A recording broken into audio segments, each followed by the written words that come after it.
Atụọrọ ọbara ya mara, atụọrọ ofeke ya fee isi n'ahịa.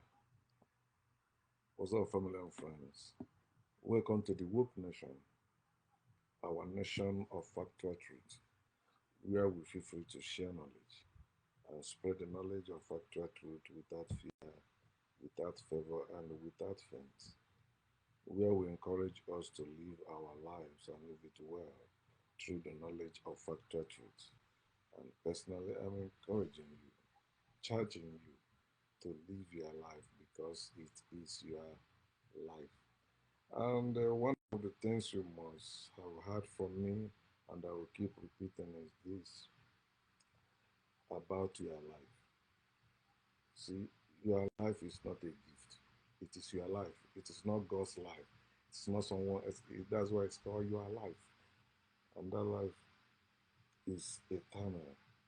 And as you live, you don't supposed to base that life on illusion, delusion, or hallucination.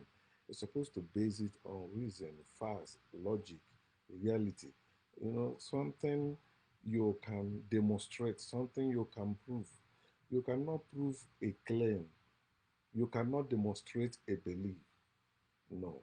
That's why it requires your faith, and that your faith requires your work. Because without your work, without you behaving as if it's real, it's actually not real. You are the one behaving is real. Oh my God answers prayers. No, you are the one that went and worked and get that thing.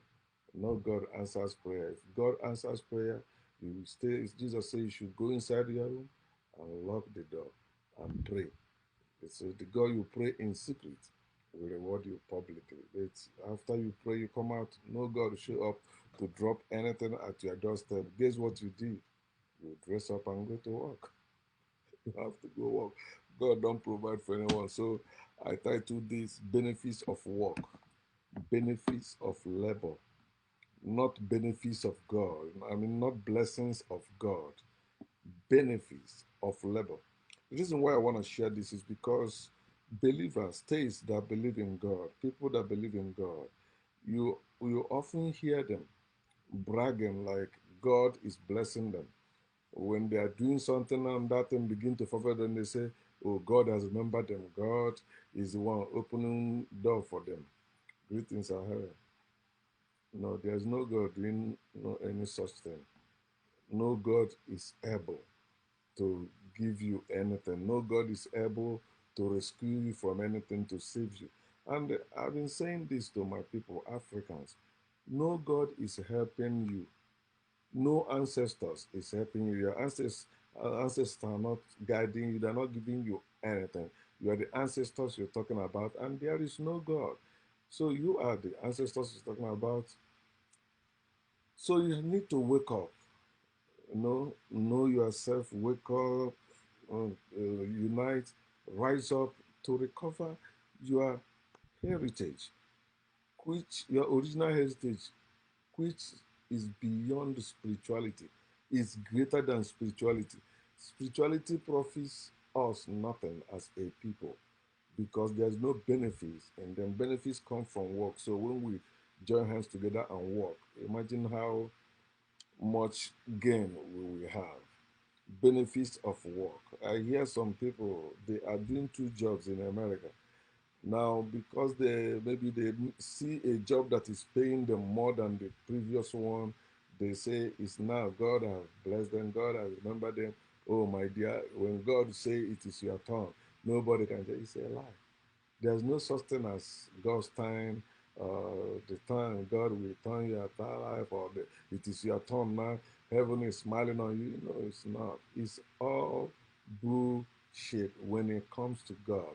All bullshit when it comes to miracle. All bullshit when it comes to heaven. All bullshit when it comes to Jesus. You need to do yourself that favor. Wake up and trash everything belief system, trash religion. Whatever, I don't know what you call your religion or whatever it is, trash it. Okay? They tell you God is this, God, trash all that bullshit. So benefits of work, it's not benefits of God. There is this thing that our people used to say before even Christianity say, in every labor, there is benefit, there is profit, there is gain, there is advantage. You can't tell me you that is working is not more advantage than somebody that is not working. You at least you can buy whatever you want, but the person that is not working cannot buy whatever they want. Even if they live like in America, where government gives such people some money, if you pay their rent, that's it. They just give them money to pay their rent and buy them some food. They cannot buy car out of it unless they save it for years. Then maybe they can buy like all these $500 cars or $1,000 car. At least it's taking them from one point to another. Okay, so I want you to know that labor force is greater than spiritual force.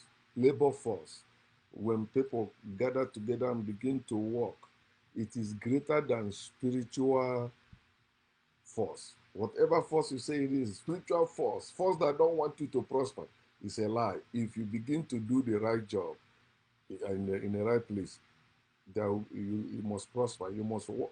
You must work for you. So stop believing all this spiritual bullshit. That's why they make you begin to feel like you need deliverance. You need to go prayer. Somebody is against you. Oh, you see, I've been suffering. Nothing is working for me. Yes, because of the type of work you are doing. That's why it's not working for you. Or place you are. That's why it's not working for you.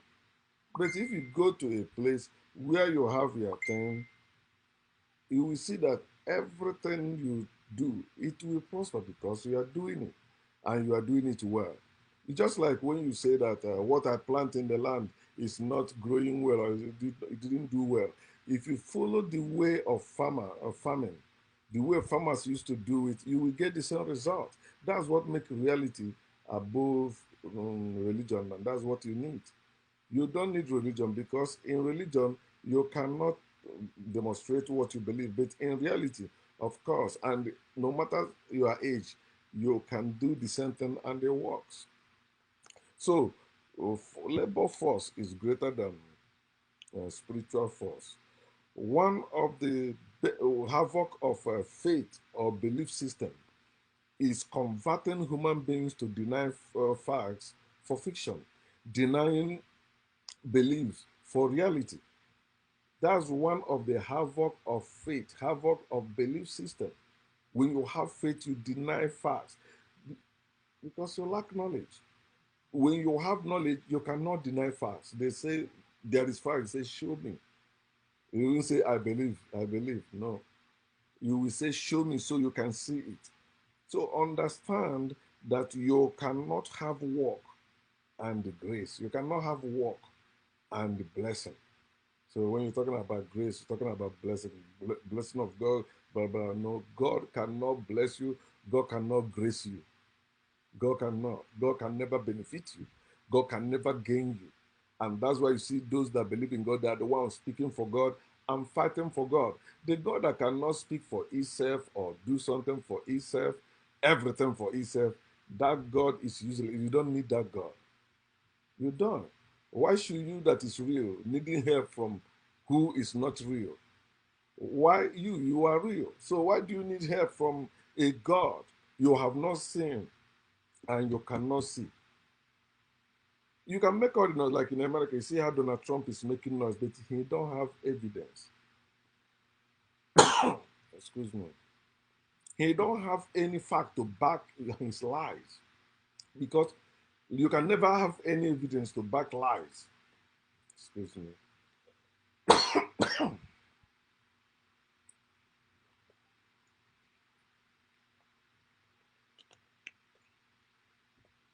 You can sue somebody. When you sue somebody and you take them to court, all they are demanding is evidence. You can say, my honor, or your honor. Um, I believe this person is the one that did that. I have strong faith. He did that, and this is evidence I have. My evidence is faith. God spoke to me last night telling me it's this person.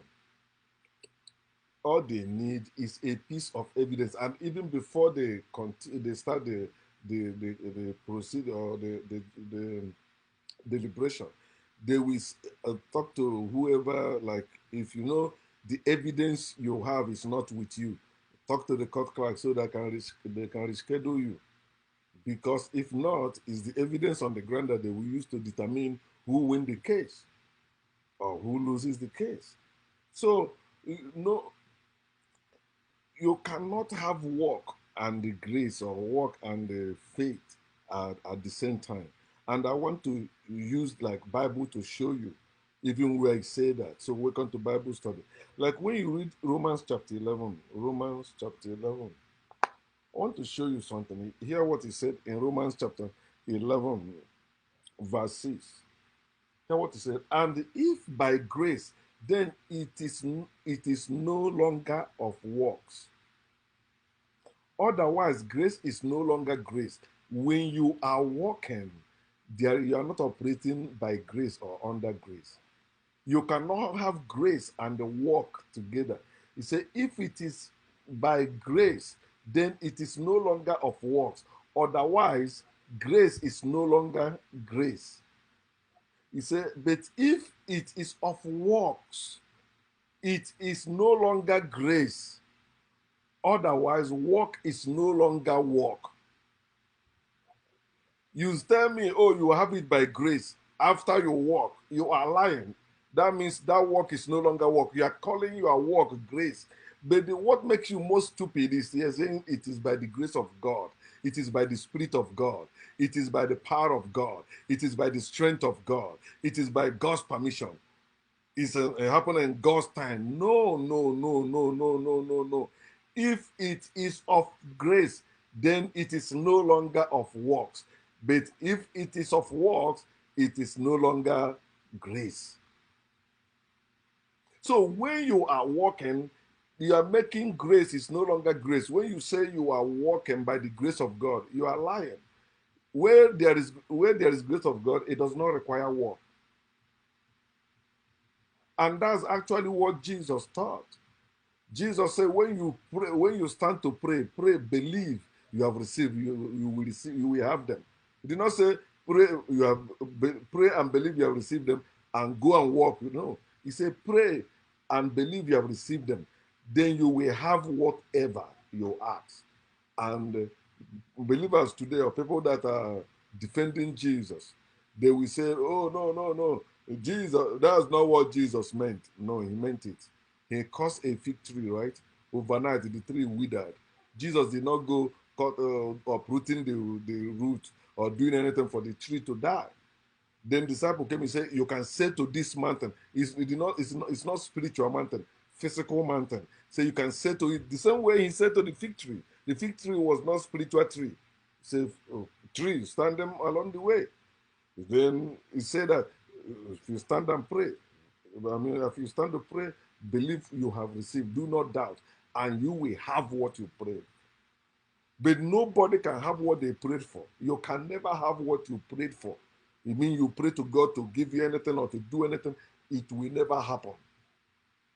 God can never give you anything. God can never do anything. And let me show you this place again about grace and work does not go together. Ephesians chapter 2. If you are born again Christian, you know this is your national anthem. He said, for by grace you have been saved through faith. So grace goes with faith. It can never go with work. Just as faith goes with fear, it can never go without fear. Anywhere you have faith, there is fear there. And the only people that tell you that they believe they're living by faith, it means they claiming they have grace of God, which they don't have. They believe it is by the grace they can even breathe. You know, he said, and that not of yourself, it is the gift of God. You see that anything that is of yourself is what you work for. And you should boast for your work. Yeah, that's why he say here, verse 9, not of works. By grace are you saved through faith, not of works, lest anyone should boast. When should you boast? After your work. If it is of your works, you must take the glory. If it is of your works, you must take the praise. If it is of your works, you must take the thanks. Don't give it to any God. By grace are ye saved through faith. It is the gift of God, not of yourself. lest any man should boast. How can you tell me if you do something you shouldn't praise yourself? Uh, Others will praise you too. I think Psalm 49, verse 18. He said, when you do well for yourself, when you walk, when you prosper, he said, people will praise you. It's only spiritual people that will praise God. It's only religious people that will praise God. This is their word in their Bible. Say, by grace are you saved through faith. It's a gift of God, not of yourself. He said, not of works, lest anyone should boast. That's the second one I've shown you for you to see. It cannot go. Grace and work, blessing and work does not go together. What you get from your work is called profit, it's called benefit, it's called gain. It's not any grace, or it's not any anointing. And what you cannot get anything by grace, you cannot get anything by faith. It cannot get anything by spirit. You get anything you need by works. Work. Okay. Then the next place I will show you again to show you that faith and the grace does not go together. Hebrew chapter 9. Let me make sure. Hebrew chapter 9. Oh, 10. Hebrew chapter 9, verse 10 and 16. Hear what it said.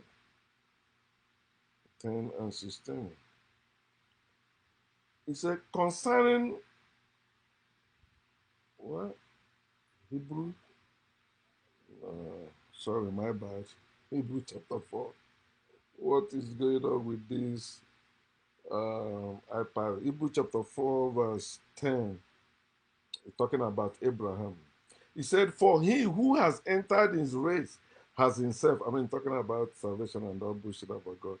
For he who has entered his race has himself also ceased from his works as God did from his. So you cannot enter the rest. You are resting and you say you are walking. No, because you have to be walking. If you are walking, you are not resting. If you are walking, you don't have rest. It's after work you have rest. So he said here, he who has entered his race has himself also ceased from his works as that stupid God did from his only one day work. He get tired. Verse 16. It says, let us therefore, listen now, let us therefore come boldly to the throne of grace, that we may do what? Obtain mercy and find grace to help in time of need. You know it's a lie. There is nobody in Nigeria that is a Christian that have find grace to help him in their time of need, especially now they lack fuel, now they lack cash. You that have been going to the throne of grace every Sunday or every Friday or every Saturday or every day of the week, you have been obtaining mercy and finding grace to help you in time of need. Now, in time of need, why are you calling human being? The grace you have received from God, the mercy of God, supposed to keep you from need like other people. Supposed to make you different. They said that when their God went to Egypt, he put demarcation between the Israelites and the Egyptians. Although you know it's a false story, it never happened. But think about it. If your God is alive and I am unbeliever, you are a believer in that God. Listen, God's mercy and grace supposed to be the things helping you in times of need. That you see unbeliever, you say, I told you to receive Christ, you refuse. You see how you're suffering now. I'm not suffering. My God is good to me. My God is providing for me. You see how you labor and going to work. I'm not working because the grace of God is feeding me. The mercy of God is upon my life. No. They read this. When I was a Christian, if I read this, I would not even see it in this light. Therefore, later, every time, now let us go to the throne of grace, that obtain mercy and the grace to help in time of need. Use yourself as example. In your time of need, has the grace of God provided what you need? Has God, they say God will supply all you need. Somebody say, is Paul praying that Jesus said, with God, all things are possible. So it's possible for you not to work, yet God is giving you money, giving you food, giving you children, giving you everything you need. But you know it is impossible because God does not exist. And whoever believes in God is stupid because that will corrupt your brain or make it not work anymore as it's supposed to. It is time you begin to know that no one prospers, no one profits, no one gains, no one benefits, no one have advantage without labor, without work. Even faith is dead without believers' works. Their faith, they said they can do all things through Christ that strengthens them. No, Christ is not strengthening you, and you cannot do all things. They are not able to do all things because grace does not exist. Oh, my grace is sufficient for you. It's a lie. Which grace? That's why I say grace is a disgrace. It's a disgrace in the. It's a disgrace in the in like hidden or in. There's this way I used to put it. Grace is a disgrace in like when somebody, you believe there is something that you will have, but you disguise it or you cover it up. So that's what grace is. Grace is actually covered up. They tell you is the blessing is from God. So grace is a disgrace in. It's a disgrace in. Come on, not disgrace. Okay, it's a disgrace to be. It's a disgrace in disguise because I tried to make, how they make up word. They taught me that in Christianity, so I still using it. Grace is a disgrace in disguise. You say it's a grace, I receive it. Oh, if you give your life, all things will work for you, things will be better for you. You receive it, you become poorer. All you need now, you are laboring more. Maybe if you used to smoke, you stop smoking. If you used to waste your money in certain things, you stop it. It's not any God blessing you. It's not, you are not living well now because of the grace of God. No, you living well now because you change. You are maybe spending ways and maybe where you go, what you used to buy. You don't spend your money when you don't need to anymore. You don't give. You don't just go and maybe waste your money somewhere. That's what it means when you say your life have changed. You are the one that changed your condition by walking, no longer by believing. Even believers now, pastors are beginning to preach it. A true follower of God or Jesus shouldn't be teaching you how to prosper. No, that's not the message of God, not the message of Christ. Although they say that if you abide by all that is commanded or written, you will prosper and have good success. It's a lie. You will only prosper and have good success when you walk. It's by works, not by faith. Their book said that faith without works is dead. But works without faith is alive, is active, you can do many things with works, without grace, without faith, without blessing of God. So it is benefits of work, benefits of labor, especially your work, your labor. That person you want to give to you, you're asking them to give you from their own benefit of works. And some of them you will say it is God using them. No, everyone should bear their own burden. Although they tell you bear one another burden. No, everyone should bear their own burden. The only burden you can carry is the burden of your little children. If they are no longer, if the adult they are able to walk, don't carry their burden. Don't. But that's one of the things they raise us up in. You see, oh, you are the firstborn, you have to take care of that. That's bullshit. The only way it will work, if you are giving me money to keep for them or something to keep for them, then I can share it with them. But if it's out of my own work, out of my own labor, this, even if they are disabled, they can do something to still take care of themselves. Then people out of desire or out of desire and some visions they have, the type of life they want to live, now they are calling you now to support them. They are calling you now to give to them, so that what will happen? God will bless you. That's what they will always tell you. So conscious people live by works, not by faith. And I'm asking you to begin to boast for what you have done, boast for your work. Stop listening to the nonsense they will tell you. This person did not give God glory. God did not give God thanks. If God showed up and help you, thank God. If God show up and give you anything, thank God. If God has not shown up, it is people always helping you. Thank people, not God. And the best way you can do that was stop going to their gatherings, stop going to where they are worshiping God, or use your brain. Begin to boast in your works. Boast for your work. No God or Satan can stop a working people. Do you hear what I just said? Genesis chapter 11, 1 to 6. No God and no Satan can stop working people. The only thing you can do to working people is to invade them, enslave them, kill them, kidnap them, colonize them. Like Africans. Africans, we are conscious people, living their life, having everything they need in this world. They have no lack of anything they need until the wicked people came and invaded and enslaved us. Here we are today. But our slavery condition is not permanent. Believers are stoppable and under control. Unbelievers are not stoppable and they are not under control. They are free.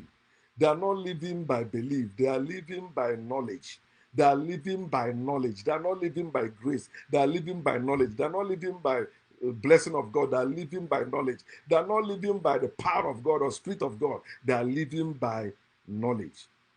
And you can only do what you know. That's what. That's why knowledge is power.